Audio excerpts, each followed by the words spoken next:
Already നമ്മൾ പറയുന്നൊരു കാര്യം, ഈവൻ ഇംഗ്ലീഷ് അറിയില്ലാത്തവർ പോലും നമ്മൾ സംസാരിക്കുമ്പോൾ ഓൾറെഡി എന്ന് കൂട്ടി പറയാറുണ്ട് അല്ലേ. ഞാൻ ഓൾറെഡി പോയിട്ടുണ്ട്, ഞാൻ ഓൾറെഡി അത് ചെയ്തിട്ടുണ്ട് എന്നൊക്കെ. പക്ഷേ ഇംഗ്ലീഷിലേക്ക് സെൻറ്റൻസ് ആയിട്ട് വരുമ്പോൾ ഈ ഓൾറെഡി എവിടെയാണ് യൂസ് ചെയ്യണത്? ഇത് കറക്റ്റായിട്ട് തന്നെ പഠിക്കണം കേട്ടോ.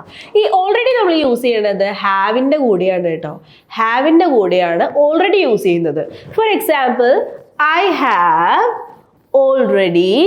ഹാവ് വരുമ്പോൾ വേർബ് എന്ത് ഫോമിലായിരിക്കണം? V3 ട്ടാ. So I have already gone. ഞാൻ ഓൾറെഡി പോയിട്ടുണ്ട്. I have already done. ഞാൻ ഓൾറെഡി ചെയ്തിട്ടുണ്ട്. I have already seen. ഞാൻ ഓൾറെഡി കണ്ടിട്ടുണ്ട്. ഇങ്ങനെ പറയാനായിട്ട് നമ്മൾ ഈ ഓൾറെഡിയുടെ കൂടെ ഹാവ് ആണ് നമ്മൾ യൂസ് ചെയ്യേണ്ടത് കേട്ടോ.